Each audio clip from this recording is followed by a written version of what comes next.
The time is here. We got a lot of comments on those jerseys, by the way, that I just threw up, and I'll get to those in a minute, but we're not going to keep this guy waiting. Phoenix Coyotes, great.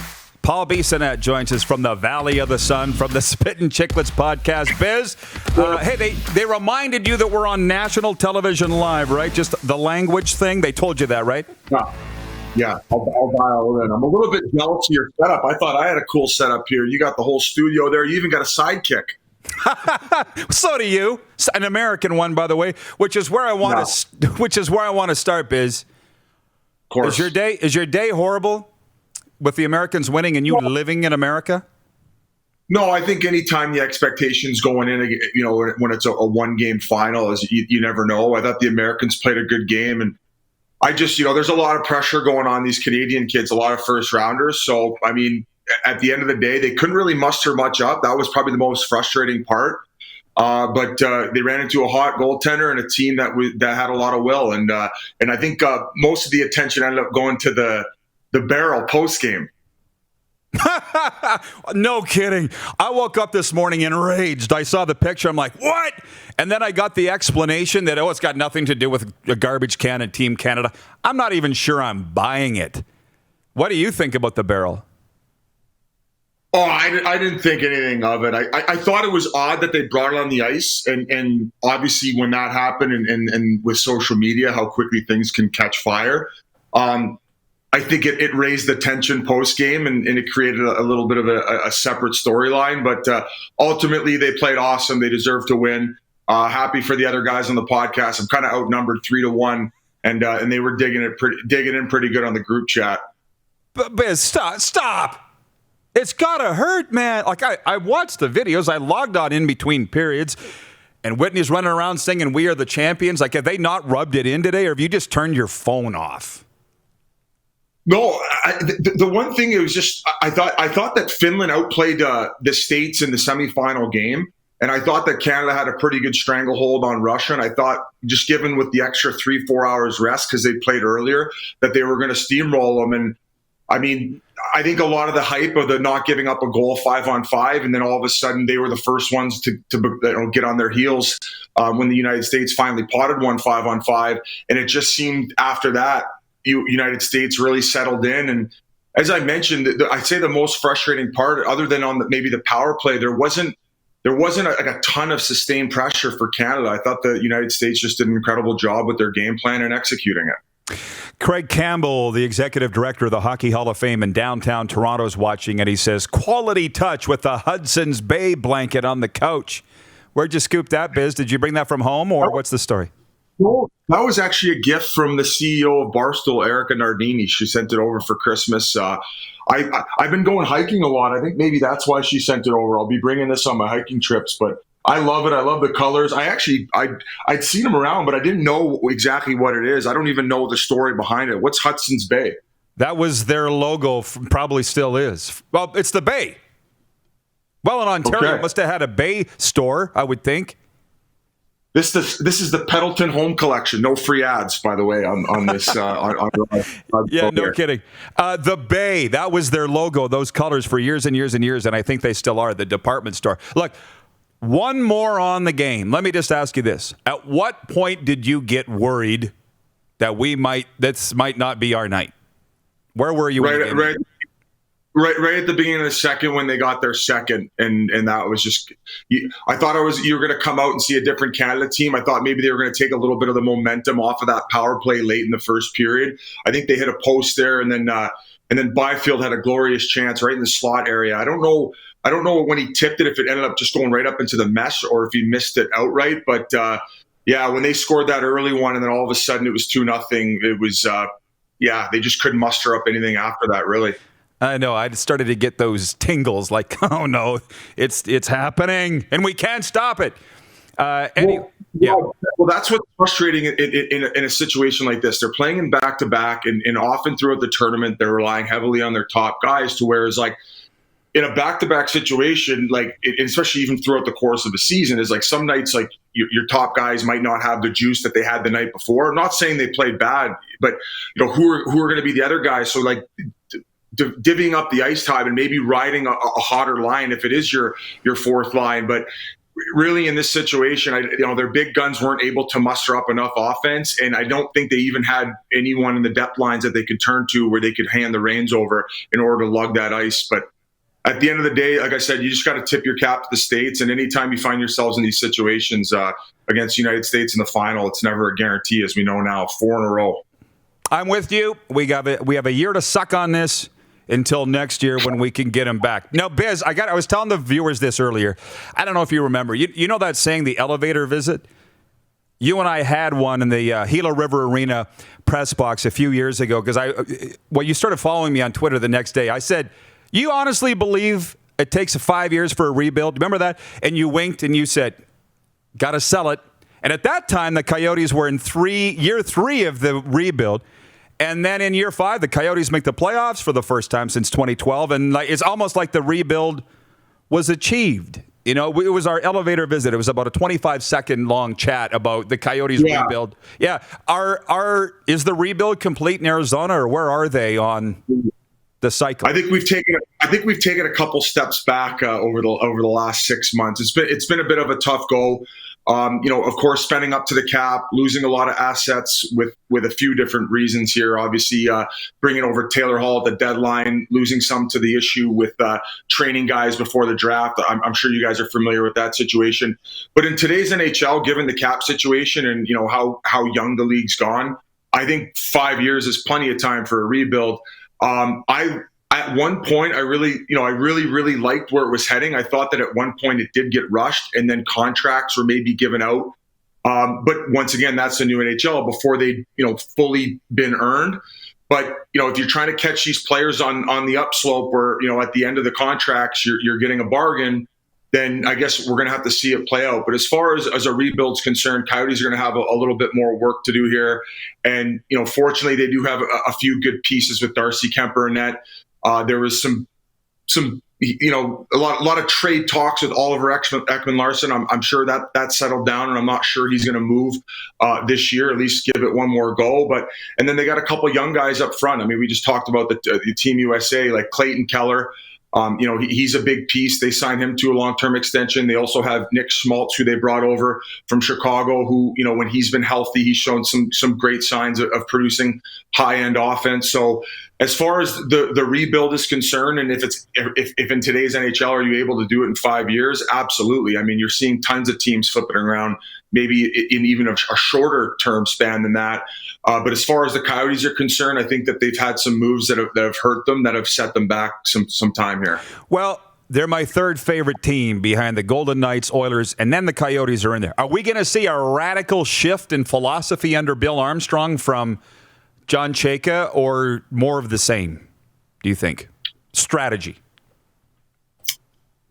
I mean, he's going to have to come in and prove it. I mean, he's been able to do it as an assistant GM with St. Louis, and as far as their draft record and how they've been able to develop players and then continue to keep the organization relevant. I mean, yeah, he's been there, done that, and seen one of the best in the business, and Doug Armstrong do it. So I would imagine that he's going to be able to take that over here. I don't think it's something that where you just kind of click your finger, because there still are a lot of question marks as far as with the lack of assets in the draft that we do have coming up in the next few years. How what is going to be the plan with that? How are you going to manage the assets that you have that might keep you, for instance, we have Darcy Kuemper in net, right? It's kind of a Carey Price situation, and I know that's very high praise, but if you look at Darcy Kemper's numbers over the last few years, he's an elite world-class goaltender. Is he going to make your team so good to where you remain competitive, but you just miss out of playoffs to where you're never getting these high-end draft picks that are going to end up coming in and making an impact? Ultimately, you've seen all these teams that have been able to quick it around turn it around very quickly. There's a common denominator here is they end up having a high-end impact player drafted first or second or third overall, and or done by committee that can come in and change the organization. I mean, Auston Matthews with Toronto, Jack Eichel's a game breaker in Buffalo, who they can build around, although that might not be the best example given the struggles that they've had in the recent years. But they got some things to figure out, Rod, and there's no way to really sugarcoat it. But I respect the question, and Yes, I'm trying to sell it as best as possible, being an employee of the Arizona Coyotes here. I'll never when you got to sell it. God bless these viewers. Corey in Winnipeg. Hey, Biz, is Phil Kessel sleeping on your other couch, still renting from you? Please don't wake him up. Yes, yeah. Chris in Toronto. 5 years is enough for a rebuild? Could someone please tell Brendan Shanahan? In Toronto, so there's that. Everybody's really antsy about the Leafs. Like, I feel like they're coming into their time now. Like, I mean, it's easy to judge the last few years. They still have had a very young core group if you look at it. But I would say the time to probably start judging would be this year. Now that they got some more veteran experience in there, I think Joe Thornton's really going to help. You know, I mean, not only with the on-ice stuff, but I think deflecting a lot of the negativity in the media.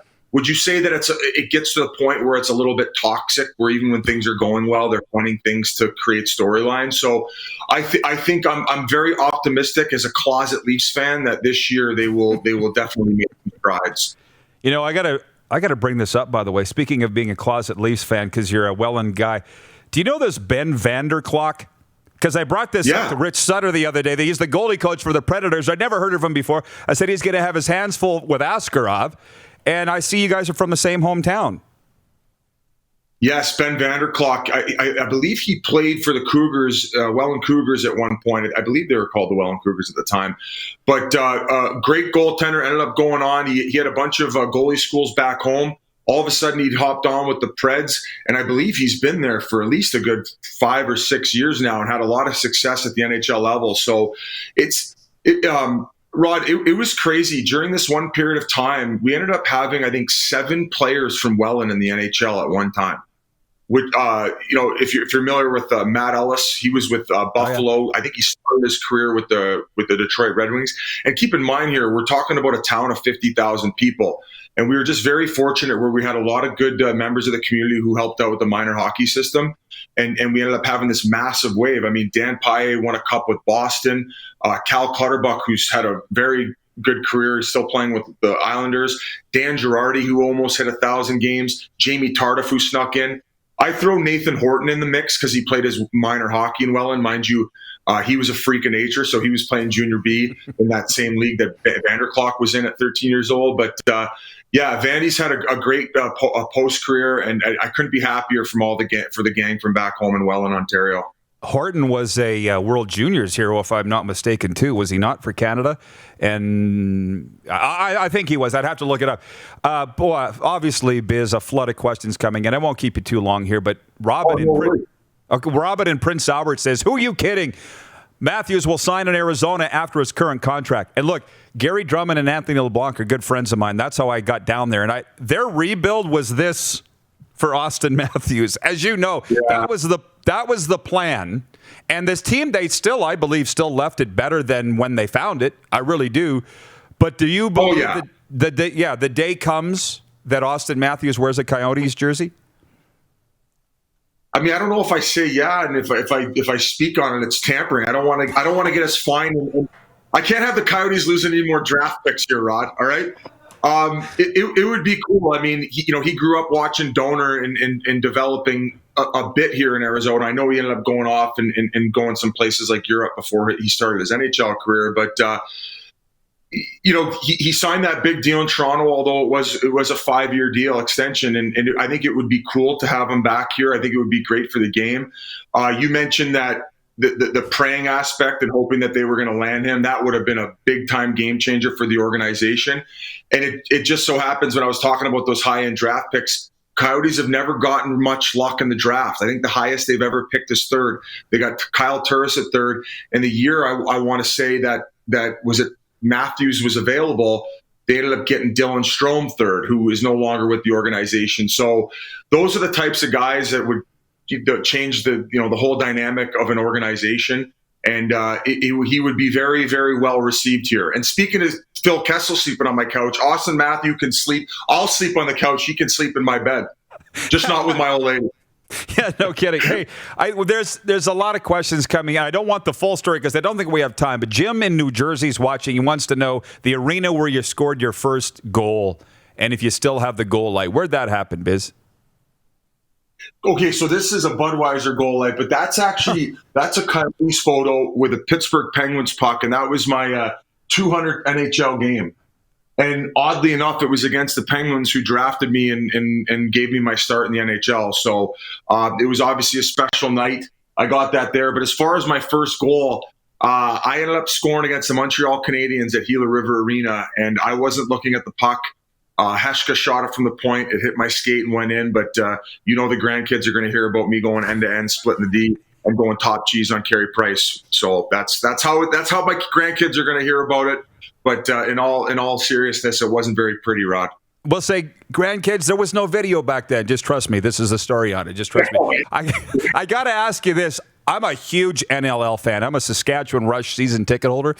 So when I saw you jaw-jacking the Vancouver Stealth, now the Warriors, I thought it was hilarious. And then I saw when it worked out with them, and you said that they were bullying me. I actually thought you were serious at first, that they were, what'd you say, bullying or harassing you, the players? Yeah, your fans are crazy. Grandma Rush as well. I know that recently she'd gotten sick. Is she doing all right? As far as I know, she's doing well. We haven't seen them in a year. The league shut down. So as far as I know, she's come through it, yeah. It was a very unique experience. Like, I'd never played lacrosse growing up, but I know a lot of hockey players had, and how important it was, not only their conditioning, but their hand-eye coordination for doing it in the off season and not necessarily having to getting on the ice and getting that break. So they just wanted a little bit more traction towards their team, and they thought, hey, let's do something silly, do a collaboration in order to bring over hockey fans to the lacrosse community in order to give it more awareness. And we did that, the silly video. I said that I was going to go and try out for the team. And Rod, let me tell you, lacrosse is so much harder than it looks. Of course, I have a ton of respect for it before I'd even done it. I couldn't figure out how to shoot. I could barely catch a ball. Going up and down, the physicality alone of it is on a different level than the NHL. The amount of abuse that guys take in front of the net in lacrosse, some guys, I know they're flying by the crease sometimes, but some guys are willing to sit in the paint and they just get hammered away on. And my experience watching those two games in the NLL were awesome. And now I've kind of even started paying attention to field lacrosse. So tons of respect for those guys. And I hope that they can get that league back going soon here. Oh, yeah. They just abuse each other, and it's legal. I'd love to see a team play. It's like medieval time dinner and tournament. That's what it's like, a modern day version of that. It's exactly what it is. I'd love to see a team in Phoenix playing in the downtown arena where the Suns play. Talking stick, I think they still call it, right? Last one, Biz. Yeah. When I talk to the older folks, I say Paul is the Don Cherry of this generation. And I want to know your thoughts on that label, because I believe you are. Yeah, guys, we're kind of just hanging out in our own little sector of the internet. Don is the GOAT. With the way everything went down, it was really unfortunate, because I believe with what he's done for the hockey community that, it was really hard to see it end that way. And I mean, if anyone would give me that praise, I would take it with honor. I think Don's an incredible guy, and he does a lot, of course, for the veterans and people who serve. So I'm going to deflect that, and I appreciate you saying that. But Don's the GOAT, and he's the OG, and I have the utmost respect for him. He is, and we just had him on not that long ago, and it was unbelievable because he broke down, Biz. He actually said, because Daryl Sutter and Tiger Williams and guys had said that what you just said, that Grapes had been railroaded out, and it's terrible the way that they treated him. And Grapes is like, I thought people would forget about me. I'm like, are you kidding me, Grapes? But that tells you how humble a guy he is, similar to the answer that you just had.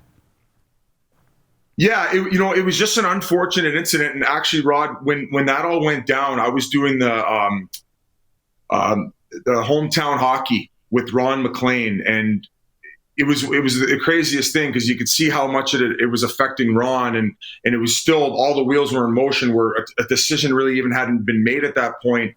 And I think it was just really a tough time on the hockey community, especially maybe the old school group. But at the end of the day, I mean, we're trying to advance as a society, and I think that maybe an apology would have helped out at the time. And it was just like, it was so crazy. It happened so quick, and it was just one of these things where I think it was tough. It was tough to see, man. And I can't really find the words to express how I feel about how it all went down.